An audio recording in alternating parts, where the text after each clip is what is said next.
All right, so we finally got the right chain in. So we're gonna go ahead and install that.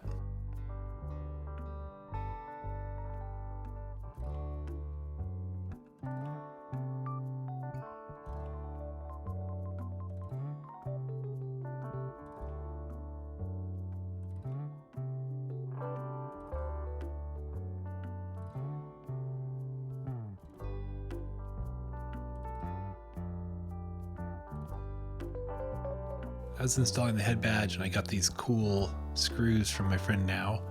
They're little brass fasteners that really tie the room together. So thanks Now for the extra bling for the bike. So one thing I've been wanting to do for a while with a bike rack is make some book matched planks for the rack bottom. So I thought I'd try it on this guy, and what I did is I got a bigger piece of oak and split it in half, and then used my pull saw to split the board in half. I've never tried cutting this much wood before with a pull saw. It's really difficult, and I actually did it on a very hot day, and I get really gross and sweaty. My shirt starts to really get damp in the later parts of this video. It's kind of gross. I used some wedges to hold the planks apart so I could keep moving my saw down, and eventually got it to open up. It did take me a couple tries. I had enough wood to try it twice, so there's two different examples here.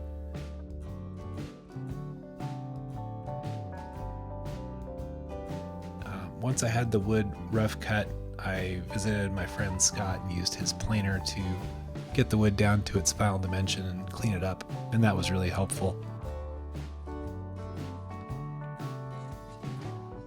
And then once I had the wood laid out, this was the effect I was going for, was the grains kind of opening up and having a nice symmetry, so when the planks are installed in the rack, you'd have a nice movement from front to back.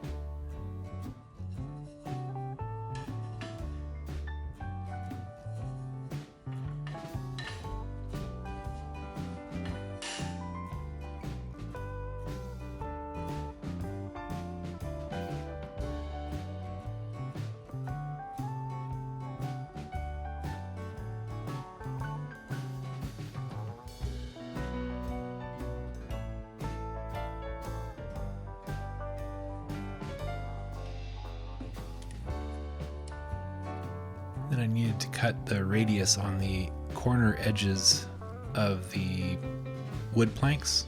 So I used my circle template and roughed it out. And then I had another excuse to use my pull saw and cut the tabs off.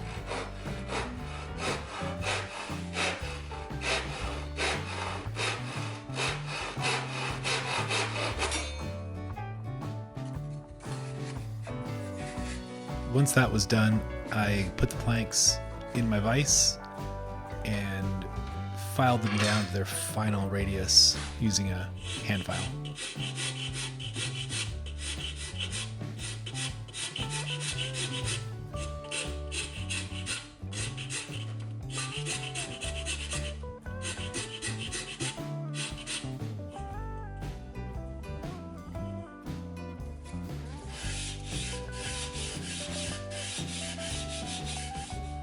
Now this seat was kind of a love-hate relationship. I think they're pretty cool, but they're definitely not that comfortable.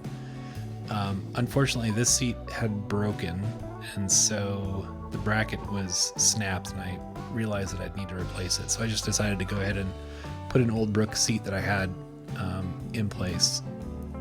Now the old Schwinn seats have a different sized seat clamp, and so I got one of the clamps that would work for the Brooks, but it didn't quite fit on the seat post, and so I had to make a little shim to make it fit. So I cut out a piece of steel and bent it around the seat post and kind of made it work.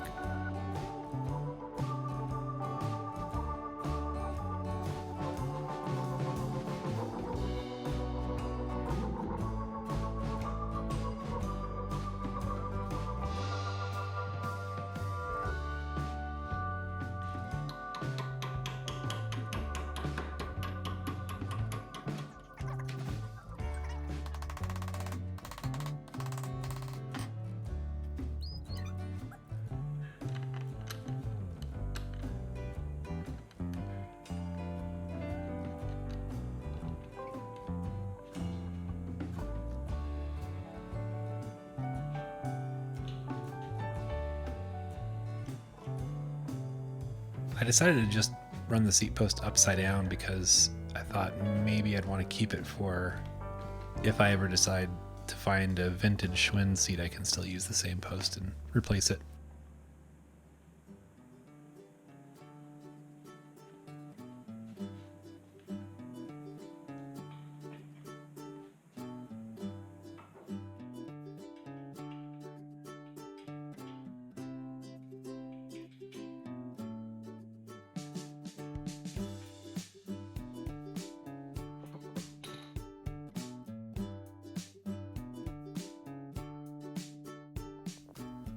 And with the seat finally installed, now I can get on to the final project, which is getting the basket finally installed.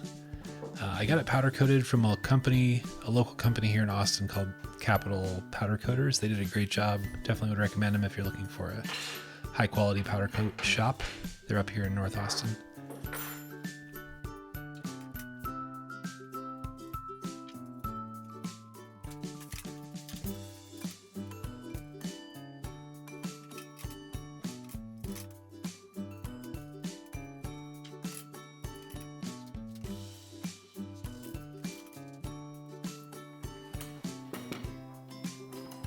There's a little bit of wiggle room with this hardware, so I can position the planks exactly where I want them to get the lines all lined up for the final assembly.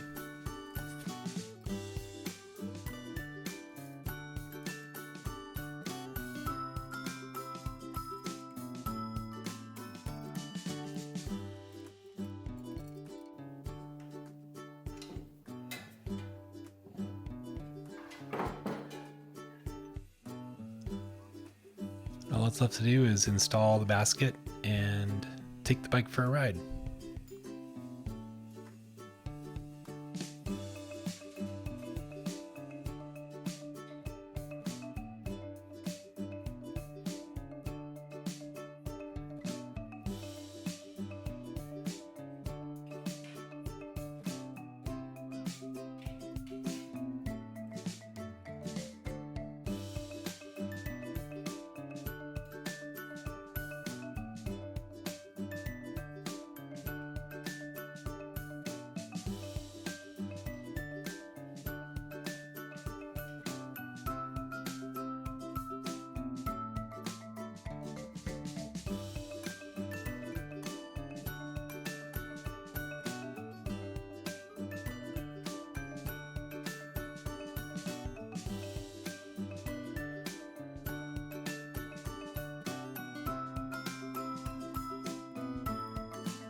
And with that, the bike is completely ready to be ridden. This is a really fun project. I'm glad I got a chance to do it. Really happy with the end result. The bike is super fun to ride. It's still pretty heavy, but I think it's a lot more enjoyable with the basket. I can carry stuff around, and it's a very unique bike, definitely one of a kind.